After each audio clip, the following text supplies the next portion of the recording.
24 express के 2 साल बेमिसाल। और अब देखिए आपका अपना न्यूज़ 24 एक्सप्रेस नए अंदाज। नमस्कार, आप देख रहे हैं न्यूज़ 24 एक्सप्रेस और मैं हूं नेहा परिहार आपके साथ। आइए रुक करते हैं आज के बुलेटिन की ओर।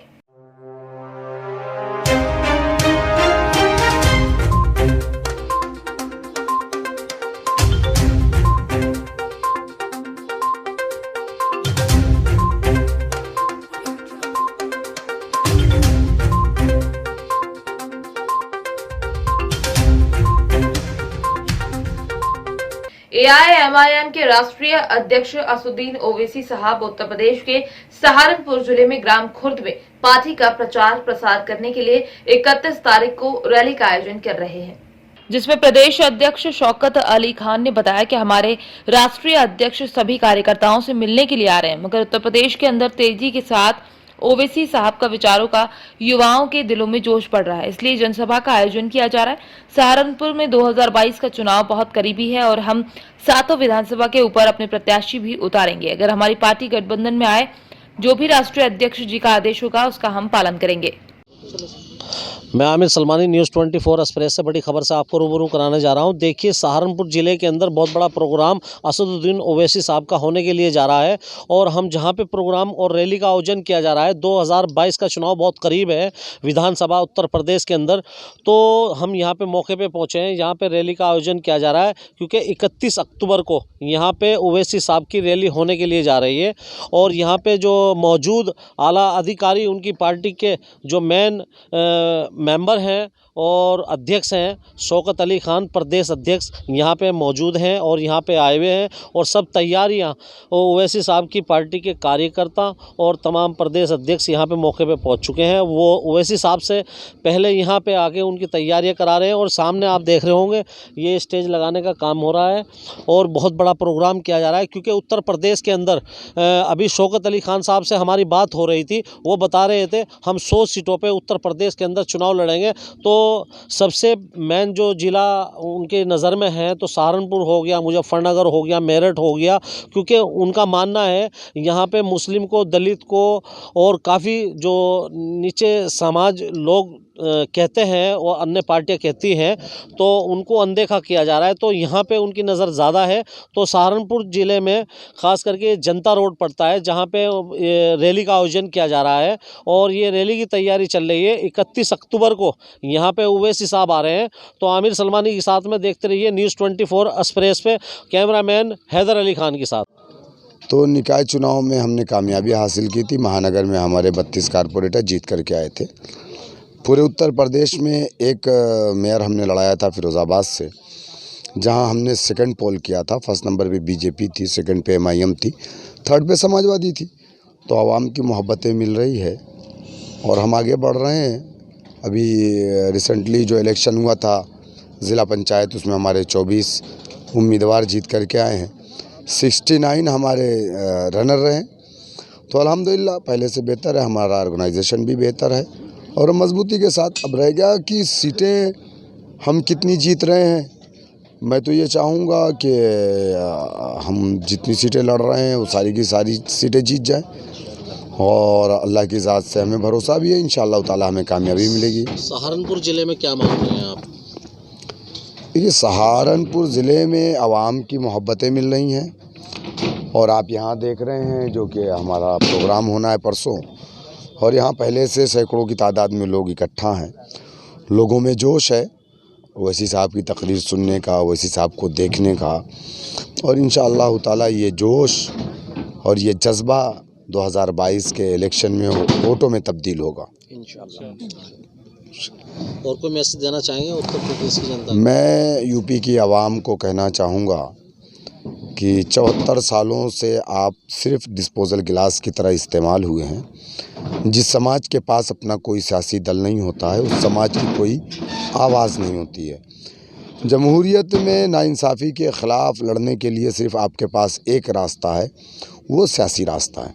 बाकी कोई दूसरा रास्ता नहीं है कि आप अपने ख़िलाफ़ हो रहे नाइंसाफ़ियों का ख़ात्मा करना है।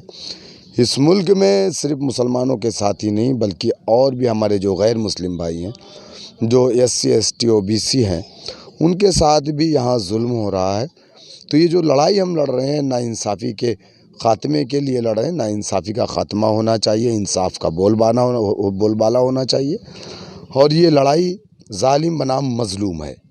तो मैं तमाम लोगों से गुजारिश करूँगा कि एक ऐसा लीडर आपके दरमियान में है जो काबिल तरीन है, 2014 में बेस्ट पार्लियामेंट्रियन का अवार्ड जिसे मिला है, और मुझे नहीं लगता है कि हिंदुस्तान की पार्लियामेंट में उससे काबिल कोई लीडर है।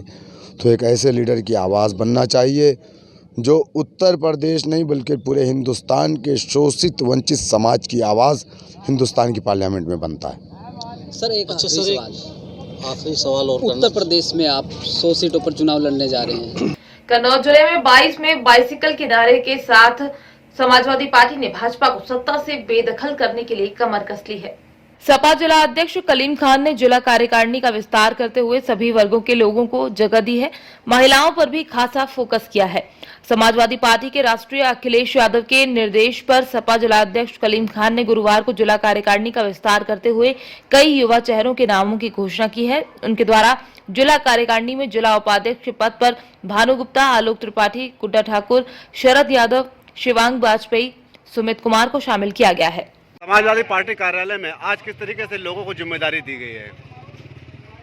2022 में बाइसिकल के लक्ष्य को लेके आज कमेटी में जो विस्तार होना था, तो कर्मठ कार्यकर्ताओं को और समाज के सभी वर्गों को जोड़ने के लिए माननीय प्रदेश अध्यक्ष जी की संस्था पर जिलाध्यक्ष जी ने आज यहाँ पर कुछ अधिवक्ता भी देखे गए हैं, क्या इनको भी कुछ जिम्मेदारी दी गई है? हाँ, आज अधिवक्ता सभा के जिलाध्यक्ष श्री अरुण यादव के द्वारा माननीय प्रदेश अध्यक्ष और राष्ट्रीय अध्यक्ष जी की सहमति से आज जिले में अधिवक्ता सभा के सभी पदाधिकारियों को नियुक्ति पत्र दिया गया है और सबको लक्ष्य जो 2022 का उसमें जुटने के लिए कहा गया है, ताकि समाज के प्रबुद्ध वर्ग और अधिवक्ता तो प्रबुद्धतम वर्ग भी हमारा जुटे, जिससे समाज में अच्छा संदेश जाए और 22 में बाइसिकल का लक्ष्य ये लोग भी मिलकर के पूरा करेंगे। कुपोषण एवं 100% वैक्सीनेशन को लेकर कोरिया कलेक्टर गंभीर है। एसडीएम खुद पहुंचे गांव। कलेक्टर कोरिया श्याम धावड़े की कुपोषण एवं पूर्ण वैक्सीनेशन के प्रति गंभीरता से अब जिले की कुपोषण दर घट रही है। वहीं वैक्सीनेशन भी पूर्ण के करीब है। क्षेत्र में जल्द देखने को मिलेगा, ऐसी उम्मीद आने लगी है। शुक्रवार लगभग 11:30 बजे एसडीएम एवं स्वास्थ्य विभाग की काफिला केल्हारी के समीपस्थ गाँव का भ्रमण करती देखी गयी। आंगनबाड़ी केंद्रों में जो मध्यम कुपोषित और गंभीर रूप से कुपोषित जो बच्चे हैं, उनको कुपोषण का जांच करने और थोड़ा कुपोषण से उनको सामान्य रूप से लाने के लिए आज हमारे प्राथमिक स्वास्थ्य केंद्र के डॉक्टर और सेक्टर सुपरवाइज़र, हमारे पंचायत सचिव और बाकी मीडिया वाले भी हैं, और बाकी साथ में इन लोगों के साथ हम लोग निरीक्षण कर रहे हैं। और जो गंभीर कुपोषित हैं उसमें बच्चे, उनके माँ बाप को और उनको कैसे अपन सामान्य रूप से उनको लाएं करके उसके लिए प्रयासरत हैं। और जो मध्यम कुपोषित हैं उनको भी सामान्य रूप से कैसे ला सकते हैं उसके संबंध में आंगनबाड़ी कार्यकर्ता, उनके बच्चे लोगों के माँ बाप, उनको भी अपन समझाइश दे रहे हैं। और साथ ही साथ उसमें उन लोगों का वजन भी तौल रहे हैं और जो कुपोषण को जो चेक करते हैं उसको भी हम लोग आज जाँच कर रहे हैं। आज हमने केल्हारी, बिछिया टोला, भैंसा ताल और हाँ डांड हंसवाही और 4-5 आंगनबाड़ी केंद्रों का निरीक्षण किया है। और ये अभियान पूरे आंगनबाड़ी केंद्र में हम लोग चलाएंगे और कुपोषण से बिल्कुल हटाने के लिए हमारा 100% लक्ष्य बनाया है। रुड़की क्षेत्र में बढ़ते डेंगू के कहर से जहां लोग परेशान हैं, वहीं अब रुड़की के कर्नल हॉस्पिटल के संचालक डॉक्टर अदनान मसूद ने दवाइयों को छोड़कर सभी फीस आधी कर दी है। डॉक्टर अदनान मसूद का कहना है कि एक तो पहले से ही लोग कोरोना की मार से बेहाल हैं, वहीं अब डेंगू जैसी खतरनाक बीमारी ने लोगों को त्रस्त कर डाला है, जिसको लेकर लोगों में रुपए की भी भारी दिक्कत सामने आ रही है। इस बात को मद्देनजर रखते हुए उन्होंने फैसला किया है कि अब डेंगू के मरीजों से दवाइयों के खर्च को छोड़कर सभी इलाज के खर्च का आधा कर दिया जाएगा। डेंगू के लिए सबसे बड़ी सुविधा तो अब मैं ये देख रहा हूँ कि प्रकोप होने की वजह से मैंने आज से अपने अस्पताल में डेंगू के भर्ती मरीजों के लिए 50% की छूट कर दी है। ये छूट सर फीस में है, किस किस चीज में? नहीं, एडमिशन के खर्चे में, जितना भी एडमिशन का उनका जैसे वार्ड का चार्ज, जनरल वार्ड का चार्ज जो होता है, उस चार्ज का 50% ऑफ कर दिया जाए। ये निर्णय क्यों लिया गया है?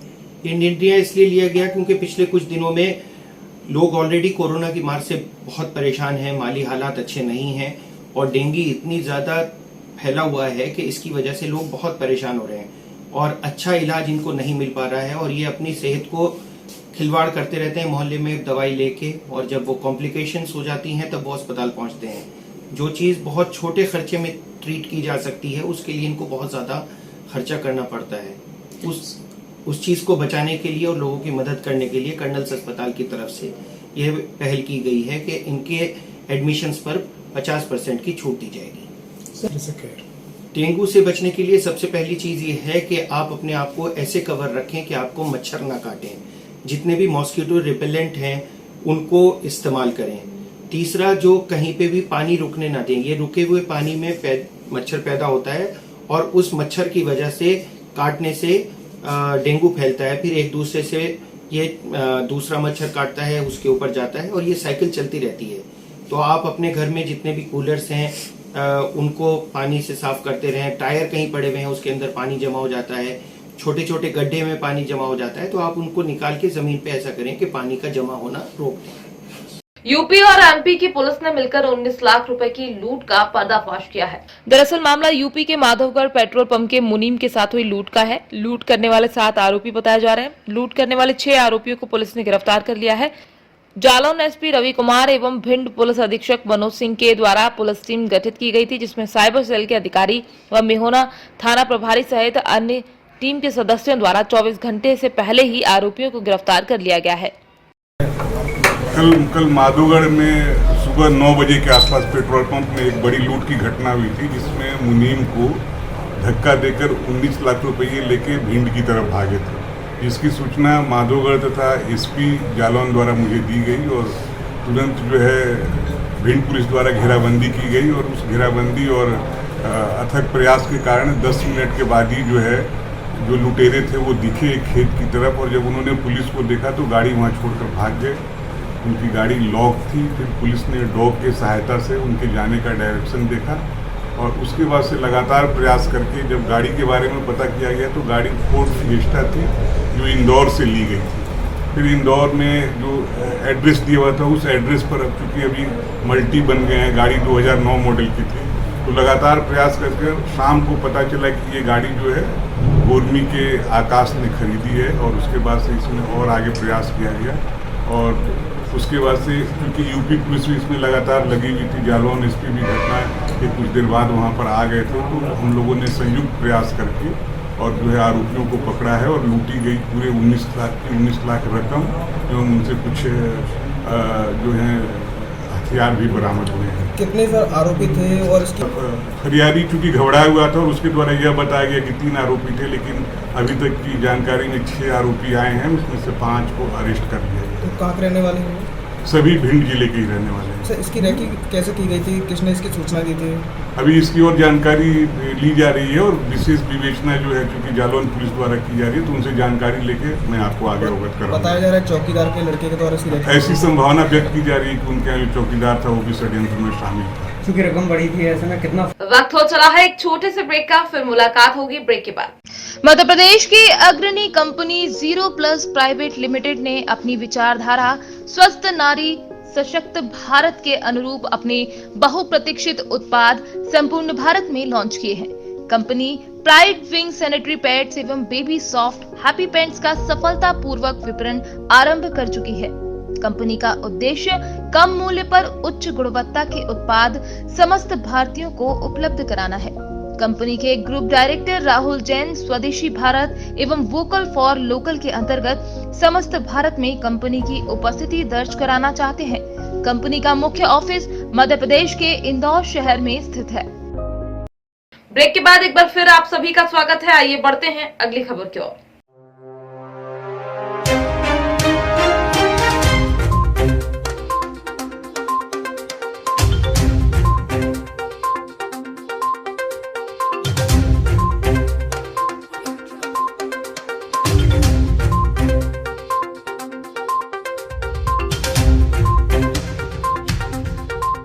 भीलवाड़ा से बड़ी खबर आ रही है जिसे हम आपको रूबरू कराते हैं, जहां पिता को प्यार करना महंगा पड़ गया। खबर भीलवाड़ा जिले के देवली कस्बे के कुचलवाड़ा रोड की है, जहां पिता प्रेमिका को कार में लेकर कहीं जा रहा था, वहीं बेटियों ने ये सब देख बीच सड़क पर प्रेमिका की जमकर धुलाई कर दी। पिता ने बेटियों को समझाने का प्रयास किया, लेकिन बेटियां अपनी जिद पर डटी रहीं। देखते ही देखते लोगों की भीड़ जमा हो गई। युवती महिला को पीटती रही। महिला को ग्रामीणों ने छुड़ाया तो महिला मुंह छिपाकर भागती नजर आई। उत्तर प्रदेश के जनपद सहारनपुर पहुंचे प्रगतिशील समाजवादी पार्टी के राष्ट्रीय अध्यक्ष शिवपाल यादव के पुत्र आदित्य यादव। आपको बता दें कि सहारनपुर के महेश्वरी में उन्होंने पत्रकारों से बात करते हुए इशारों में बीजेपी पर निशाना साधा। कहा, पिछले 4.5 सालों में प्रदेश की जनता मूलभूत सुविधाओं से वंचित रही है, जिसमें किसान पिछले 1 साल से धरने पर बैठा है।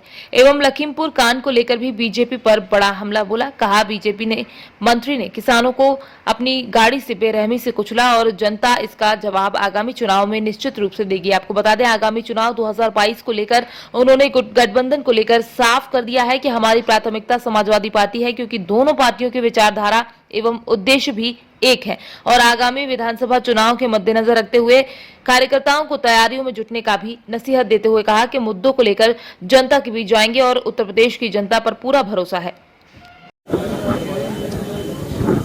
सर, आज जो सहारनपुर का आपका दौरा है, क्या सियासी मायने हैं इसके? देखिए, सहारनपुर ही नहीं बल्कि पूरे उत्तर प्रदेश में 12 तारीख से मथुरा से हम लोग ने सामाजिक परिवर्तन रथ यात्रा अपनी शुरू की और इस यात्रा का उद्देश्य था सत्ता का परिवर्तन उत्तर प्रदेश में। परिवर्तन इसलिए भी होना है क्योंकि जो रोजगार के लिए हमारे नौजवान दर दर घूम रहे हैं, जो आज किसानों के साथ स्थिति है, जो 300 दिन से ज़्यादा दिल्ली घेरे बैठे हैं, और वो लखीमपुर का कांड जिसको देख के हम सभी की, मैं समझता हूँ, रूह कांप उठी थी।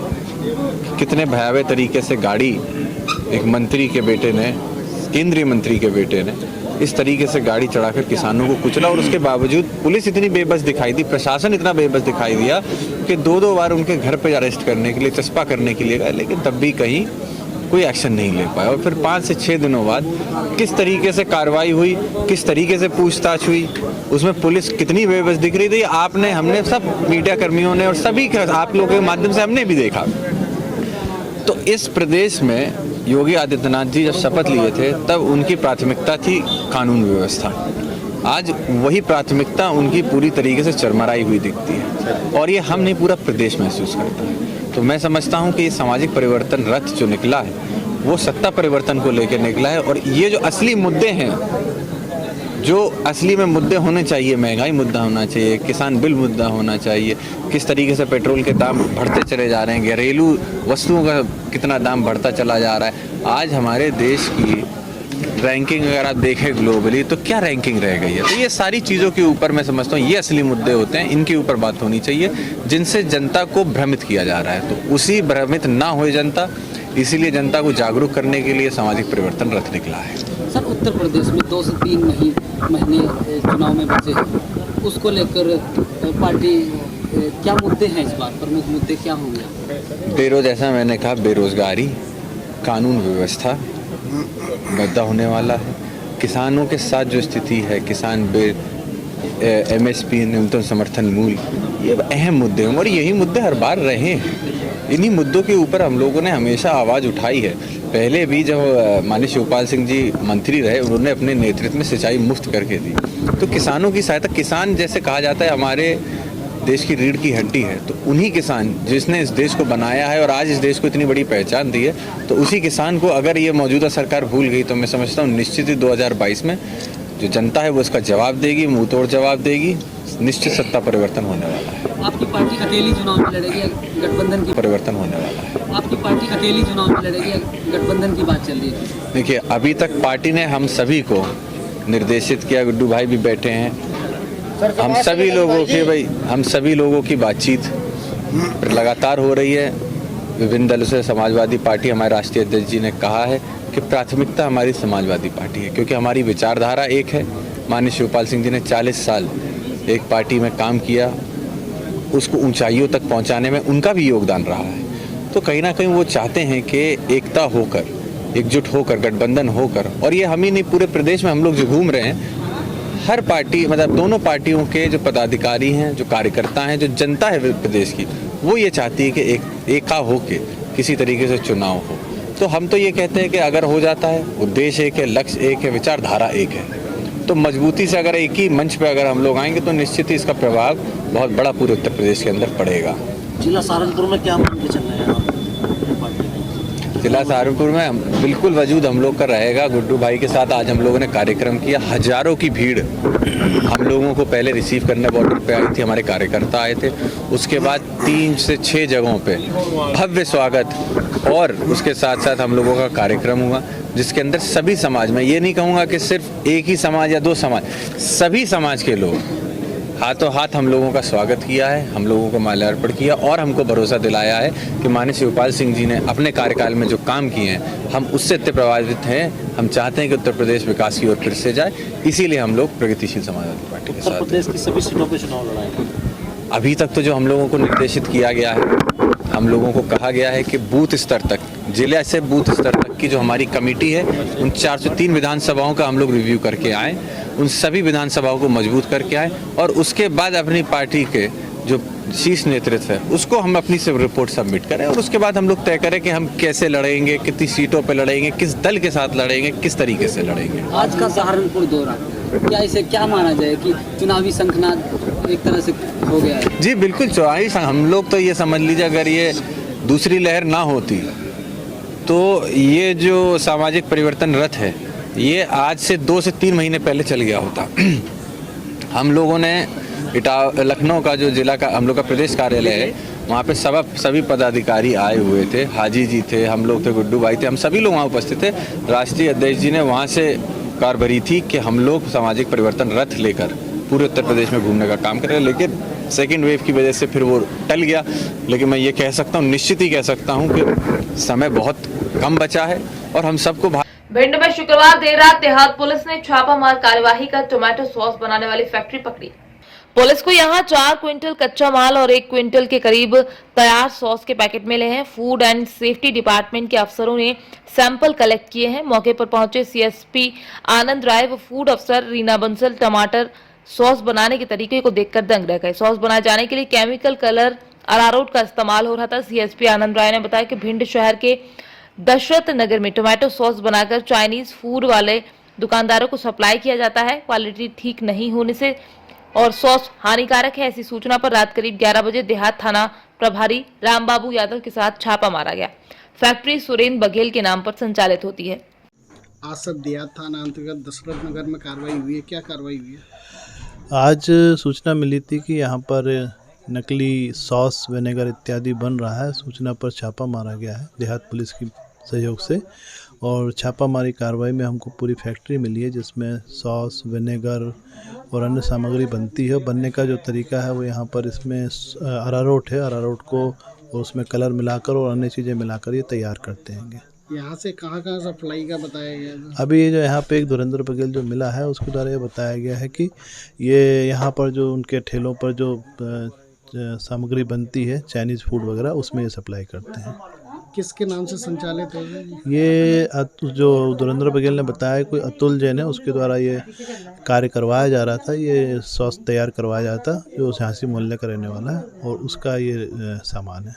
अब सर क्या कार्रवाई होगी इसमें? इसमें फूड अधिकारी को आ गए हैं रीना बंसल मैडम, उनके द्वारा इसमें जब्ती इत्यादि कार्रवाई की जा रही है और इसमें FIR होगी और जो भी होगी कड़ी से कड़ी कार्रवाई अपन करने का प्रयास करेंगे इसमें। उत्तर प्रदेश के रामपुर में सपा नेता ने बीजेपी सरकार पर निशाना साधते हुए कहा कि किसान तो वैसे ही आर्थिक तंगी से जूझ रहा है, लेकिन बीजेपी सरकार ने महंगाई इतनी कर दी है कि किसान को 2 वक्त की रोटी भी बहुत मुश्किल से नसीब हो रही है। सपा नेता भगवान दास ने बताया कि अगर उत्तर प्रदेश में हमारी सरकार आती है तो हम गरीबों की मदद करेंगे और जो पेट्रोल डीजल के दामों में बढ़ोतरी हुई है उन्हें कम किया जाएगा। इस दौरान उन्होंने कहा कि किसानों को जितना मुआवजा चाहिए बीजेपी सरकार उतना मुआवजा नहीं दे पाएगी। उन्होंने कहा कि किसानों का दर्द मैं बहुत अच्छी तरह समझता हूं, मैं खुद एक किसान हूं, जिसके चलते उन्होंने बताया कि अब किसान पूरी तरह बर्बाद हो गया, उसके पास गेहूं बोने के लिए पैसे भी नहीं है। अभी तक सरकार की ओर से किसानों को कोई मदद नहीं की गई। ये पेट्रोल और डीजल के दामों में जो बढ़ोतरी हुई है, क्या कहना चाहेंगे आप इस संबंध में? देखिए, पेट्रोल और डीजल के दामों में बढ़ोतरी होने का मतलब है कि किसान दिन दहाड़े उसकी जो भी था सब मौत हो चुकी है। किसान बर्बाद हो गया, किसान पूर्ण तरह से बर्बाद है और उसके पास ऐसा कोई चारा नहीं जिससे कि अपनी फसल भी उगो सके। इस दर्द को मैं समझता हूँ। मैं किसान हूँ, मैं स्वयं किसान हूँ। और जो किसानों का जो आंदोलन चल रहा है अभी, किसान आंदोलन जो चल रहा है, उस आंदोलन को ये सही तरीके से तो चलने नहीं दे रहे। दूसरा क्या है कि उसकी जो मांगे जायज हैं, नाजायज मांगे नहीं है। जो चीज़ किसान को नहीं चाहिए उसको जबरदस्ती उसके ऊपर क्यों थोपा जा रहा है? नहीं चाहिए वो चीज़। जैसा कि अभी 3 दिन की बारिश हुई थी रामपुर के अंदर, काफ़ी किसान परेशान हैं इससे, फसल भी मारी गई सभी की। क्या लगता है आपको, क्या बीजेपी सरकार मुआवजा देगी उन्हें?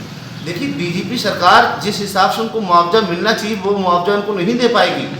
कई परिवार ऐसे हैं जिनके घरों में दाना खाने के लिए पैदा नहीं हुआ, सब नष्ट खत्म हो गया। अब ऊपर से गेहूं की बुवाई है, तो गेहूं की बुवाई वो कहाँ से करेगा किसान, कैसे करेगा? ये समझना बहुत बड़ी बात है, बहुत मुश्किल बात है। ये पहले तो किसान लॉकडाउन की वजह से परेशान था, लेकिन अब 3 दिन की बारिश ने जो किसानों को पूरी तरह बर्बाद कर रखा है। देखिए, आप ये समझिए कि हर बुवाई की सीजन में, हर इस गेहूं की बुवाई सीजन में खाद ब्लैक से मिलता है, तेल आसमान छू रहा है, तो किसान कहाँ से बुवाई करेगा, कैसे करेगा, कैसे अपने परिवार को पालेगा? ये बात सरकार को समझना चाहिए, बहुत अच्छी तरह समझना चाहिए। जैसा कि आप विधायक पद के इस बार उम्मीदवार हैं, चुनाव जीतने के बाद क्या आपके दावे रहेंगे? क्या मेलक क्षेत्र में सबसे बड़े हमारे तीन काम, मुख्य काम है। जैसे पहली प्राथमिकता तो है ये कि मेलक क्षेत्र में और ब्रिज बने, दूसरी प्राथमिकता कि रोड सही हो, तीसरी प्राथमिकता ये कि किसान को सही मूल्य, सही कीमत मिले उसके अनाज की। चलिए, बहुत बहुत धन्यवाद। उत्तर प्रदेश के रायबरेली जिले के गुरबख्शगंज थाना प्रभारी संतोष कुमार सिन्हा ने एक बार फिर शराब माफियाओं पर शिकंजा कसते हुए नजर आए। रायबरेली पुलिस अधीक्षक श्लोक कुमार के निर्देशन पर दीपावली पर्व नजदीक आते ही थाना प्रभारी संतोष कुमार शराब माफियाओं के खिलाफ एक मोर्चा खोल दिया है और उन्होंने साफ साफ संकेत दिए हैं कि हमारे रहते हुए थाना गुरबख्शगंज क्षेत्र के अंतर्गत ना ही शराब बनाई जाएगी और ना ही अवैध खनन और लकड़ी कटान पर पूरी तरह से अंकुश लगाने का प्रयास किया जा रहा है। आज के बुलेटिन में फिलहाल इतना ही। बने रहिए न्यूज 24 एक्सप्रेस के साथ। नमस्कार। 24 एक्सप्रेस के 2 साल बेमिसाल, और अब देखिए आपका अपना न्यूज 24 एक्सप्रेस नए अंदाज में।